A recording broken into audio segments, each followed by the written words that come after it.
Hello, and welcome to another fabulous episode of the Killer Author Club.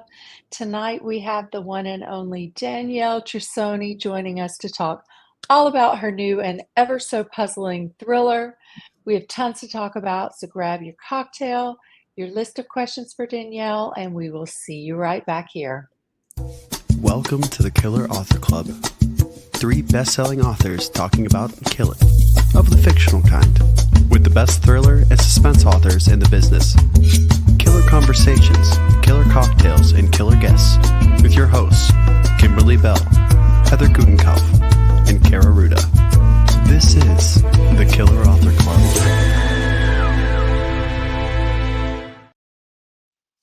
Hello to all our new members and to the Killer Author Club OGs on Facebook or Instagram or YouTube.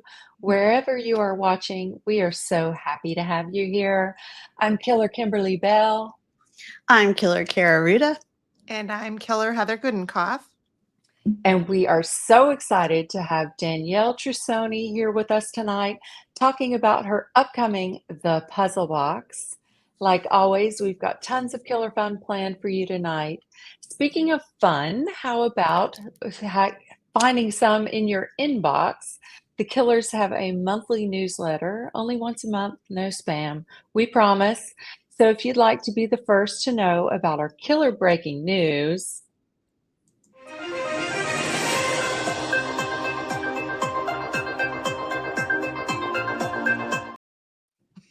speaking of killer breaking news, starting on October 11th, you can catch your favorite killers in audio form. That's right, we are launching the Killer Author Club podcast, which includes all your favorite elements from our live episodes, killer interviews, cocktails, and indies, and killer dogs. Plus some killer bonus content, a podcast exclusive after show where we talk about, well, pretty much anything and everything. Links to listen will be on the killerauthorclub.com website as soon as we have them. And while you're there, make sure to sign up for our newsletter so you never miss tidbits like this one, and you get all the details of the podcast launch and more in your inbox. But first up, we have Killer Danielle in the house, and you know the drill. Drop your questions in the comments so we can ask as many as we can get to of our killer guest. In the meantime, Kara, would you do the honors and introduce Danielle, please? I'd love to. Danielle Trussoni is the New York Times bestselling author of The Ancestor, Angelology and Angelopolis, all New York Times notable books, The Puzzle Master, chosen by the Washington Post as one of their best thrillers of 2023. Her memoir, Falling Through the Earth, was selected by the New York Times as one of the top 10 books of the year. Danielle is a graduate of the Iowa Writers Workshop and winner of the Michener-Copernicus Society of America Fellowship. Her work has been translated into more than 30 languages. Congratulations, Danielle, and welcome to the Killer Author Club. Hi, thank you for having me here. We're so glad you're here. And we have so many questions about the puzzle box. First, can you start by giving us a little elevator pitch about the story? Sure, and I'm going to show, I just got my hard copy. Ooh, so pretty. So I'm going to show it off. I've just I've been sitting here kind of just like holding it and clutching it. It's that feeling like after a year, it's in your head for so long and then it's suddenly there. So The Puzzle Box is a book about an ingenious puzzle constructor who is invited by the Emperor of Japan to open the world's most deadly puzzle box. So that's just one line. And he goes to Japan with a Japanese-American woman named Sakura. And the two of them embark on this journey through Japan, from Tokyo to Kyoto to Hakone to the south of Japan. And in the process, he learns a lot about, the puzzle box and its secret, but also about himself. Wow, I love it. Loved it. Yeah, so good. And what a great concept for a book. So we'll talk all about it soon. And you guys drop your questions in the comments for Diane. But first, it's time to talk about this episode's special drink. Yes, the killers. We love our killer cocktails and mocktails and tasty drinks. So every episode, we ask our killer guests to come equipped with a favorite. And the recipes for tonight's drink and all the other killer cocktails that have come before are at killerauthorclub.com under the tab Killer Cocktails.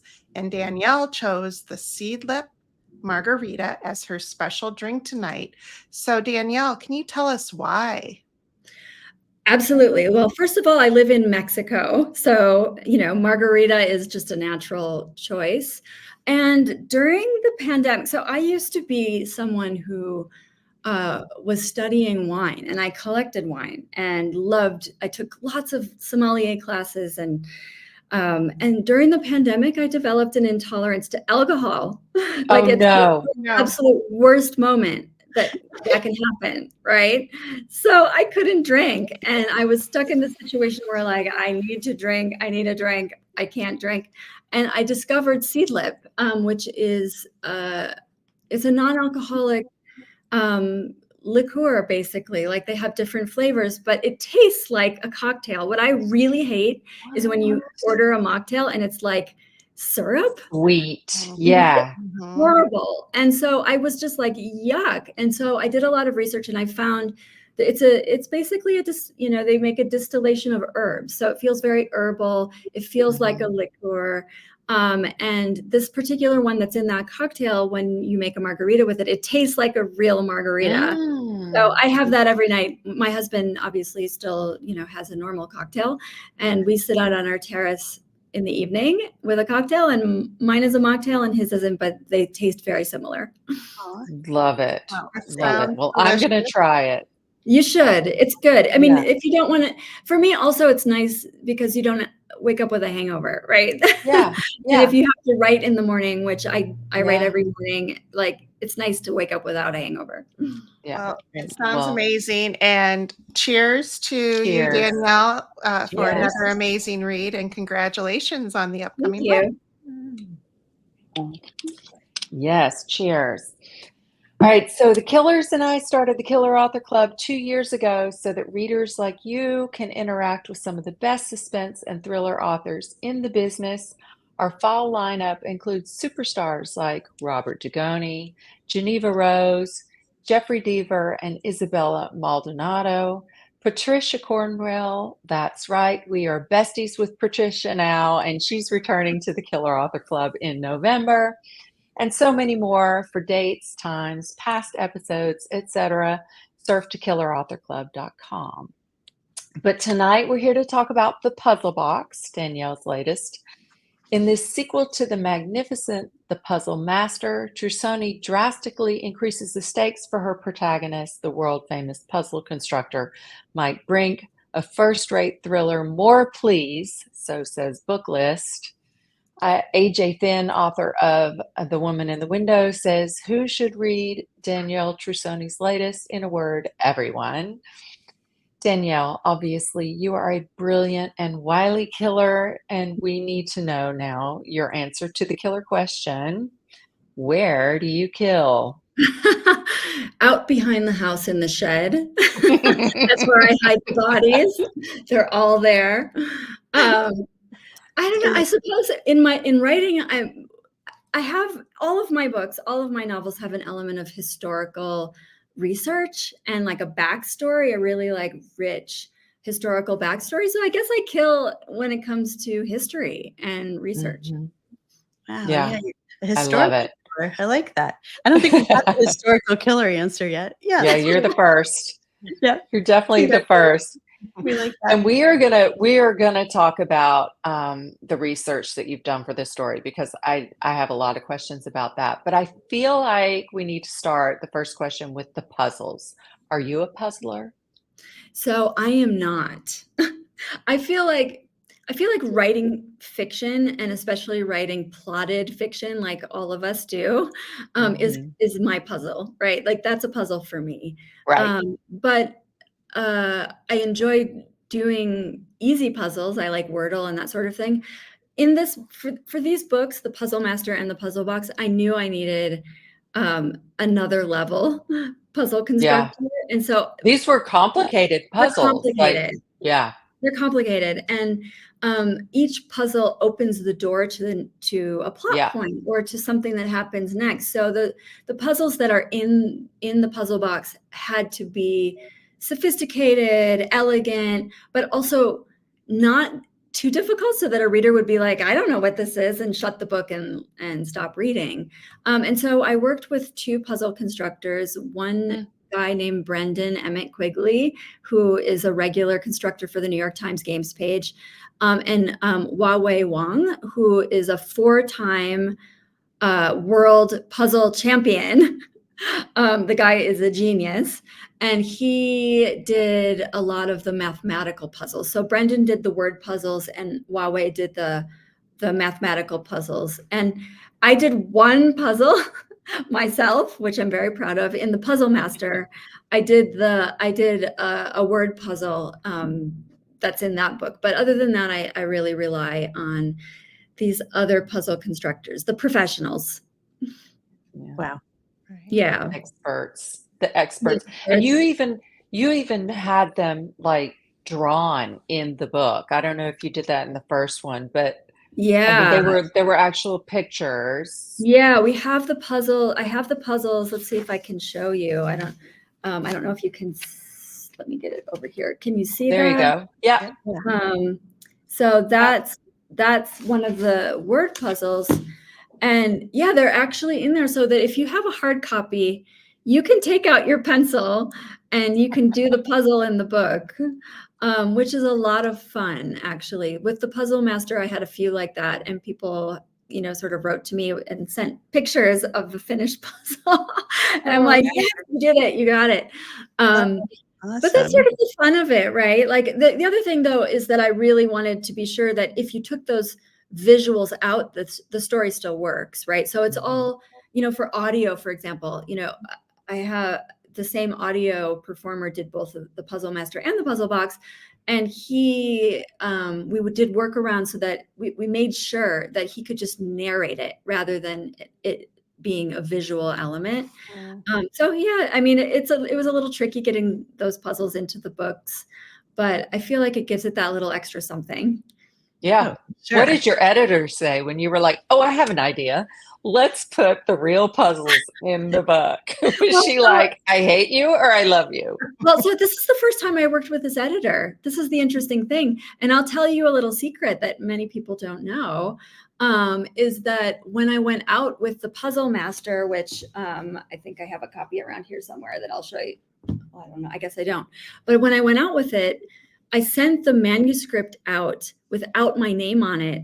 And the author's name was in a crossword puzzle at the end. So smart. Yeah. And all of the clues were in the book. So you had to read the book to get the clues to figure out who the author was. And I heard later that at Random House, they ended up preempting and buying 2 books, but part of like the team, everyone was around the puzzle, adding pieces together to put it together.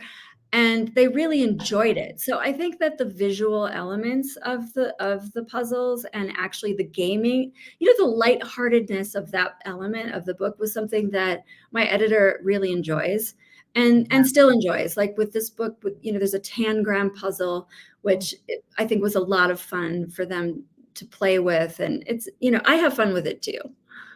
And that's just brilliant marketing too, I have to say. Yeah, it was fun. Yeah, really smart, really smart. Okay, your MC Mike has savant syndrome. Can you tell us what that is and how it's important to the story? Totally. So it's really the key to the whole story, I think. So Mike Brink is the main character, as you mentioned. And when he was 17 years old, he was just a normal person, like, anyone, except for he was very good at football. He was a football star. And he was playing a really important game and he got hit hard and the left hemisphere of his brain was injured. And he developed something called savant syndrome, which is an actual disorder. It's pretty rare, but it is documented in between 50 and 75 people in the world. And it's when after a brain injury, the brain tissue overcompensates and becomes sort of hyperplastic. And people develop a talent and an ability that they didn't have before. So one example that I always use is there was someone who was actually struck by lightning. I think Oliver Sacks writes about this person and had a brain injury. And a couple of weeks later, after, they get out of the hospital, they start feeling this urge to play music. They've never played the piano before. And they start playing around with it. And within a few months, not only was he playing the piano, he was composing concertos, he was composing music, and he became this professional pianist. Wow. And there are stories like this about people who have savant syndrome who do this with language as well, where they suddenly develop a facility with language that they didn't have before, and they're speaking French very quickly, or even an Asian language that was very foreign for them, like Korean. And so anyway, when I discovered this in my research, I became utterly fascinated. And I was like, here's something that a character could use to solve crimes and mysteries, and it would make a kind of almost endless engine, if you think about it that way, for this character. And it would also allow me to put in, these puzzles into a book. And Mike, he has really mixed feelings about this condition. He knows it sets him apart, that it makes him a target for people who might have ulterior motives, let's say. Yeah. But so without giving anything away, can you tell us about how his condition puts him in some kind of danger? Well, yeah. So first of all, the reason that this was attractive to me, and why he is attractive to me, is that he's damaged, right? Like, people think of this as a superpower, and people are like, oh, I'd love to be able to have a photographic memory and read a book in 5 minutes and remember every word and that sort of thing, like he can. But he's actually quite tortured. It's so much that, if you imagine it, the way I describe it in the first book is like almost like a fire hydrant of information coming in all the time that you can't shut it off. And he has something called synesthesia, where he sees colors and they correspond with sounds. And it's a lot for him. But what it also does is, so there's theories about savant syndrome and the brain, that the brain, the way that we think of learning is that we read something and we retain it, and it's this sort of passage to the brain. There's another theory that sort of people who study savant syndrome have put forth, that actually the brain is a container for information, or it's almost like a barrier or a wall. And once part of it gets knocked down, we have access to kind of universal knowledge, right? So one of the doctors, that I researched, likened it to a radio, right? And you tune in the radio, and a normal brain gets a certain frequency, but you damage the brain and all the frequencies come in. And so it makes him susceptible to a whole range of psychic attacks. And, in the first book, there was a demonic attack. And, in the second book, we have this other kind of supernatural thing going on. So he's just really vulnerable emotionally, physically. And he had a doctor, I don't think it's giving too much away to say that in the beginning of the book, his doctor who was helping him cope with this is murdered. And so he's really left on his own to figure out, like, how do I deal with this? Right. Mm-hmm. Right. Yeah. I loved him. I thought he was great. He was a lot of fun. So let's talk about the setting, because you set this in Japan, and it's not just like the location that's so vivid, but obviously you know a lot about Japan's cultural history, like the religion, the imperial family. Can you tell us how you know so much about this country? Was this part of your research? Well, that's my killer, that's what I'm good at, right? Is research. So there was a lot of that. But also I lived in Japan for 2 years. When I was in my 20s, I had a job teaching English in Japan, and really fell in love with the country, like just head over heels in love with it, and did a lot of exploration there into their religion and their culture. And but I've waited, it's been 20 years, and I've been waiting to find the right book for it. And it, this idea of a puzzle box holding a secret seemed to be the just that one, that perfect little device to allow me to bring in all of this cultural information that I have been carrying around with me. And also characters that I'm fascinated with, like there are two sisters who are descended from a samurai family who I've always been fascinated, or at least since I lived in Japan, with this very little known element of samurai culture, which is the women who were trained. And they tended to stay more toward home, but they could fight in the same way. And anyway, I wanted to slip that in somehow as well. So it seemed like just the right way to do it. Yeah. Yeah. It was the perfect setting. I can't even imagine this book anywhere else, right? I don't think it could be anywhere else. Yeah. I think you're right. Okay. Go. Okay, I was going to say, of all the scary possibilities I've read and learned when it comes to AI, you gave us a new one to have nightmares about. And let's not give anything away, but computers picking up where a person leaves off. Cam says at one point that AI is happening in the real world, that it's not some kind of imaginary story. How terrified should we be? I'm terrified. I don't know. I mean, but I tend to have a really vivid imagination, as you probably have gathered from this book. I don't know. I mean, I've read a lot about it, what could happen. And, I think people are worried about, AI like writing books for us and that sort of thing. What I'm worried about is what it can do to us as a species, right? Like we're so dependent on technology. We're so dependent. Our homes are heated through technology. Our financial life is completely dependent on, a database basically that's completely controlled by technology. Everything that we do, from transportation to communication to our food chain, everything is so dependent on it that if it went just the wrong way, we would all be really vulnerable. So that's what keeps me up at night. That, and of course I don't want AI writing my books or any of our books. Right. But, in our books and training with them, yes, as they've been known to do already. Yep. Yeah. Well, it's going to keep me up at night now too. Yeah, for sure. It's pretty scary. It is scary. Well, and going back to old school, I've heard that you write your first drafts in longhand. So without technology, tell us about that. Why did you start that way? I think it's because I started writing. I think it's because I started writing when I was in high school in journals. Like I wrote a lot in journals, and so it feels like that's my most primal connection to what I'm thinking. And so when I want to write fast without double guessing what I'm doing, I get out. I have these. I have these notebooks. I have one right here, like this. These old-fashioned legal pad, yeah.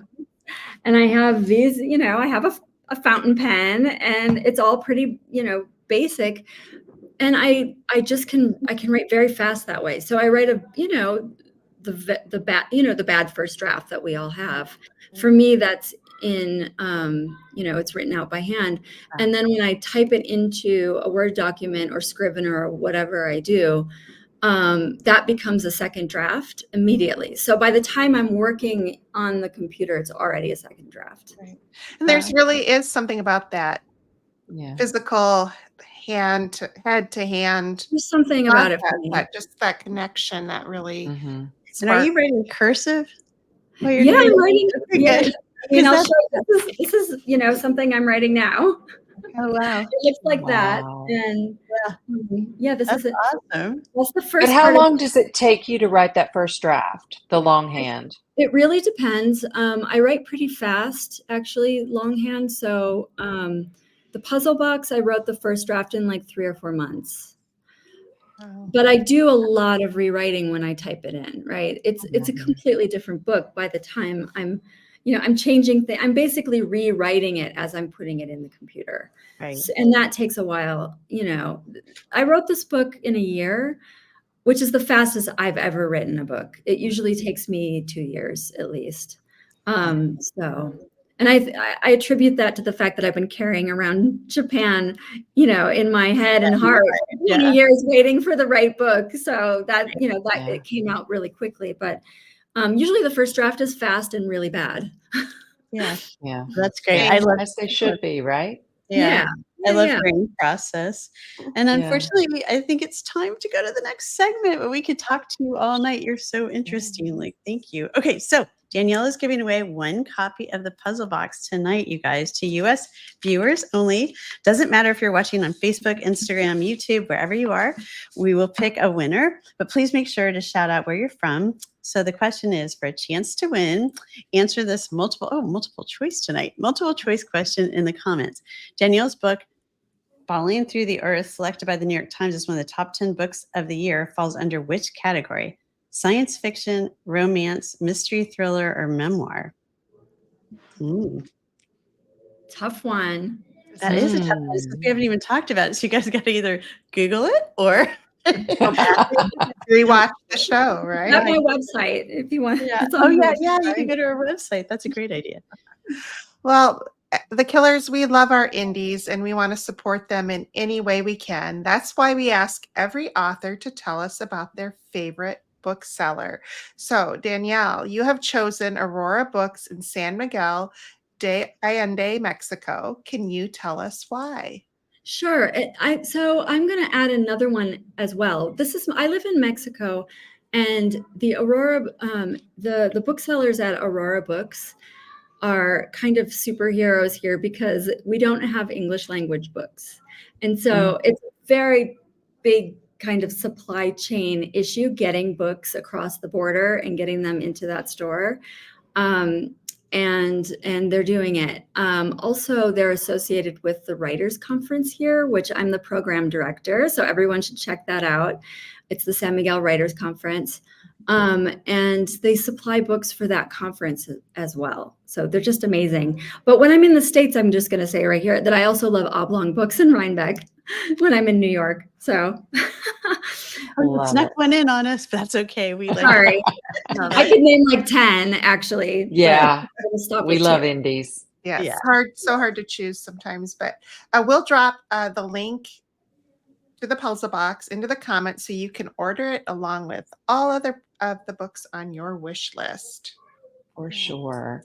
So obviously the Killers love to read, and the Killer Author Club is the place to share the love for fabulous books. Post pictures, write reviews, ask for recommendations, give yours. We love it when our TBR cups runneth over, which is why we want to ask Danielle, what are you currently reading? Okay, so I don't know if you've ever seen the film To Catch a Thief, the Hitchcock film. Yeah. I was looking through books that I could download from NetGalley, right? Because I was a New York Times reviewer, I can go on NetGalley, and I found David Dodge's novel To Catch a Thief that the movie was based on.